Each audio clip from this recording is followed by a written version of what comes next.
Good morning મિત્રો, રામ રામ, જય શ્રી કૃષ્ણ, નમસ્કાર. ઊંધું થઈ ગયું પણ ચલાવી લેજો, કારણ કે નમસ્કાર આપણે પહેલાં બોલીએ છીએ પણ આજે ઊંધું થઈ ગયું, તમે ચલાવી લેજો. તો આ તમે જોઈ શકો છો મારી પાછળ માધવપુરના મંદિર, જે ભગવાન શ્રી કૃષ્ણના મંદિરની પાછળ આવેલો જે દરિયો છે એ છે. અને આ જગ્યા ઉપર મારી પાછળ અહીંયા ભગવાન શ્રી કૃષ્ણનું મંદિર આવેલું છે, જે મેં તમને હમણાં માધવપુરના મેળાનું 2-3 દિવસ પહેલાં બતાવ્યું હતું. તો આજે કંઈક સવારના 7 વાગ્યા છે અને આપણે આવી ગયા છીએ માધવપુર બીચ ઉપર. તો ચાલો હું તમને બતાવું કે આ જગ્યા ઉપર સવારમાં જે પક્ષીઓનો કલબલાટ અને દરિયાનો રણકાટ કેવો હોય છે, અને આપણે અદ્ભુત નજારો આ જગ્યા ઉપર છે. અને ભગવાન શ્રી કૃષ્ણનું જે મંદિર છે, જે પૌરાણિક મંદિર છે, એ આપણે જોઈએ. અને એક ખુશીની વાત કે એ જે મંદિર છે એ મંદિરનું રિનોવેશન કામ ટૂંક જ સમયની અંદર ચાલુ થવાનું છે. અને ભવ્ય જે આપણે સોમનાથ મહાદેવનું મંદિર છે એ રીતે ભવ્ય મંદિર બનવાનું છે.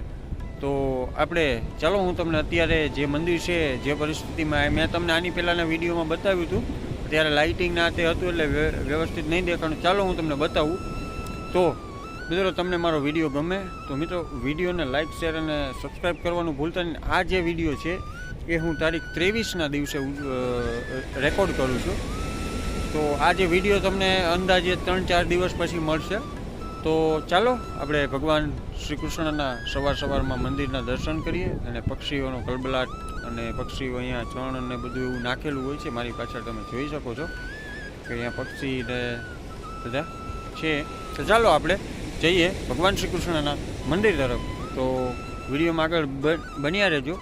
આજે પણ હું તમને કંઈક અલગ અને નવીન બતાવવાનો છું માધવપુરની અંદર, કારણ કે છેલ્લા કેટલાક દિવસથી હું આ જગ્યા ઉપર જ વધારે હમણાં હોઉં છું. એટલે હું આ જગ્યાના વધારે વિડીયો, અને 22 તારીખે આપણે બીજો એક વિડીયો પર શૂટ કરેલો છે, જેની અંદર આપણે જે અહીંયા ઓશો આશ્રમ આવેલું છે અને ભગવાન શ્રી કૃષ્ણ અને રાધા રૂક્ષ્મણીજીના જે લગ્ન યોજાણા હતા એનો જે મંડપ જે છે એ મેં બતાવ્યો છે. જ્યાં જે મંદિર છે એ મંદિરનો કેટલા વર્ષ જૂનો ઇતિહાસ છે એ પણ મેં એની અંદર બતાવ્યો છે.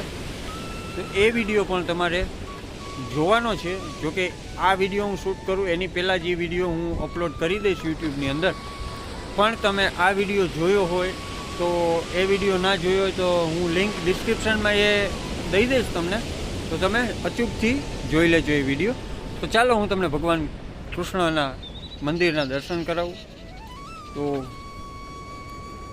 ને આ કંઈક અદ્ભુત નજારો અત્યારે સમંદર દરિયાનો તમે જોઈ શકો છો મારી સામે. મોજાનો ખળબળાટ, દરિયો રણકાર કરતો હોય અત્યારમાં, એવું અદ્ભુત વાતાવરણ આ જગ્યા ઉપર છે. અને દૂર તમને કાંઈ જાજુ દેખાશે નહીં, કારણ કે અહીંયા જે ઝાકળ હતી બહુ સવારની અંદર બહુ વધારે પડતી હતી. અત્યારે તો થોડીક 7 વાગ્યા એટલે થોડીક ઓછી થઈ ગઈ છે. તો આ કંઈક આવો નજારો છે અહીંયાથી દરિયાનો. અને આ રૂડું ગામડું માધવપુર.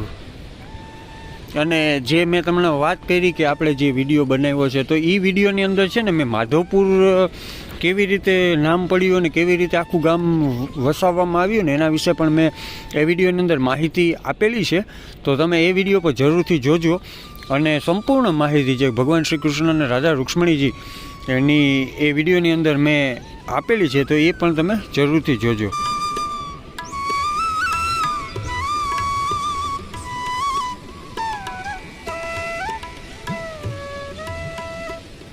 તો જો અહીંયા કૂતરા બેઠા છે, અહીંયા પક્ષી કબૂતર છે, ચણ નાખેલી છે. તો અદ્ભુત કંઈક ગામડાનો આ નજારો છે. ને આ ભગવાન શ્રી કૃષ્ણનું અદ્ભુત મંદિર.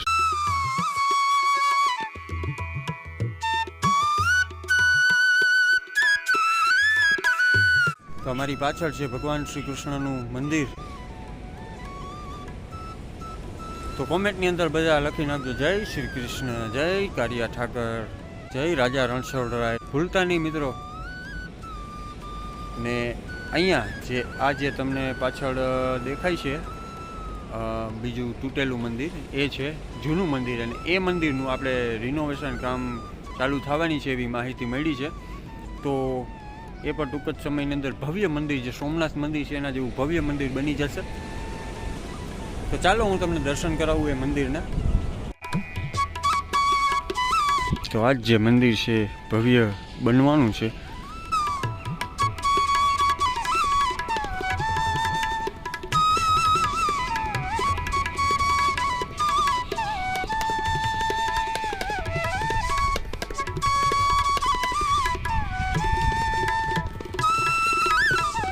ના કૂતરાને તમે જોજો આખા લાલ લાલ થઈ ગયા. હું કામ થયા હું તમને હમણાં બતાવું.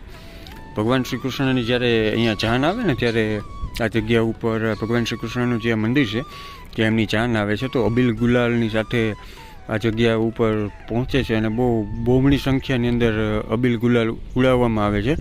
તો ચાલો એ પણ હું તમને રસ્તો બતાવું. અને આ જે મંદિર છે જોઈ શકો છો કેટલું પૌરાણિક આની અંદર કોતરણી કામ કરવામાં આવેલું છે.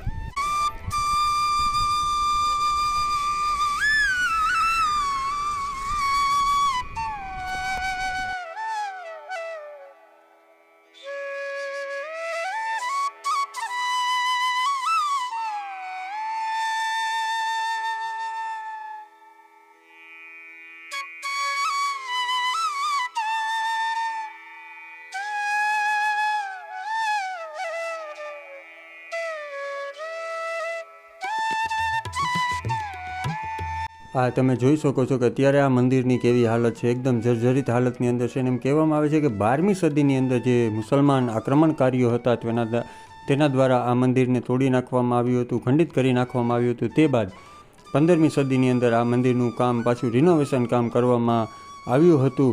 તે પછી અત્યારે તમે હાલત જોઈ શકો છો કે કેવી એકદમ જર્જરિત હાલતની અંદર આ મંદિર છે. આ મંદિરની અંદર કોઈ જાતની પ્રતિમા નથી. લોકો દર્શનાર્થીઓ અહીંયા આવે છે ખાલી બહારથી જ આ મંદિરની વિઝિટ કરી અને વયા જાય છે. પણ અત્યારે જે સરકારે હમણાં જાહેરાત કરી છે કે જે આ જે મંદિર છે એને ભવ્ય રૂપ આપવામાં આવશે. અને જે સોમનાથ મહાદેવનું જે મંદિર છે એ રીતે આ મંદિરને ભવ્ય મંદિર બનાવવામાં આવશે.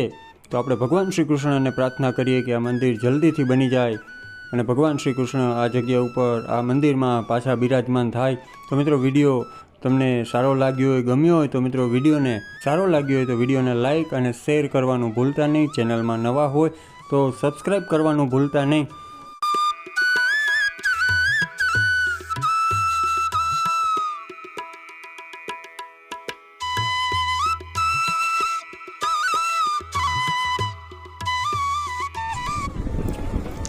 તો આ તમે જોઈ શકો છો આખા ગામની અંદર એટલો બધો ગુલાલ ઉડાડવામાં આવે.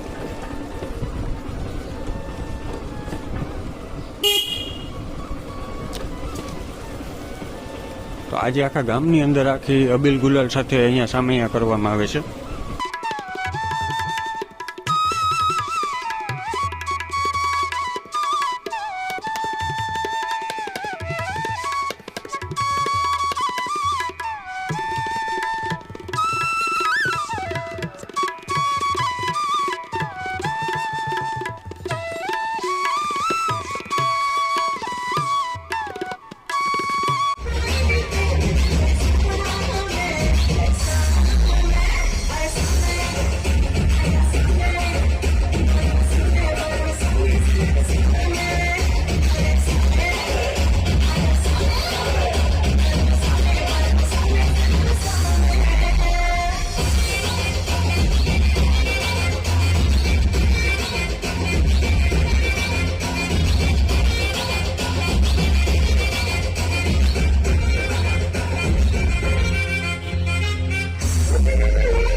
તમને સવારે જે માધવરાયજીનું મંદિર બતાવ્યું પછી આપણે મેરેજમાં થોડાક વ્યસ્ત હતા એટલે અત્યારે 4:30 જેવું વાગ્યું છે. એટલે હવે આપણે અત્યારે હજી માધવપુર જ છીએ. માધવપુરથી આપણે સીધા જવાના છીએ જુનાગઢ જ.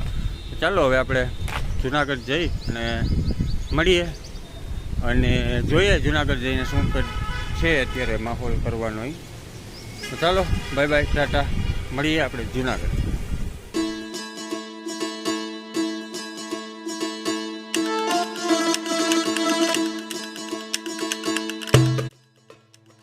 તો મિત્રો આપણે છે ને માધવપુરથી તો આવી ગયા હતા પણ પહોંચ્યા હતા રાતે સાડા નવ જેવો ટાઈમ થઈ ગયો હતો પહોંચતા એટલે આપણે પછી વિડીયોને કન્ટિન્યુ નહોતો કર્યો. આજે બીજો દિવસ છે, આપણે બીજા દિવસે ફ્રેશ થઈ અને પછી હું આ વિડીયો બનાવું છું. હવે થોડુંક કામ છે એટલે આપણે વિડીયોને અહીંથી આગળ કન્ટિન્યુ નહીં કરીએ. આ વિડીયોને આપણે અહીંયા જ સમાપ્ત કરી દઈએ. અને મિત્રો વિડીયો સારો લાગ્યો હોય અને ચેનલમાં નવા હોય તો સબસ્ક્રાઈબ કરી દેજો અને વિડીયો સારો લાગ્યો કોમેન્ટ અને શેર કરી દેજો. ચાલો આપણે મળીએ કોઈ નવા વિડીયોની અંદર. અત્યારે આ વિડીયોમાં આપણે એટલું જ રાખીએ. Tata, bye bye.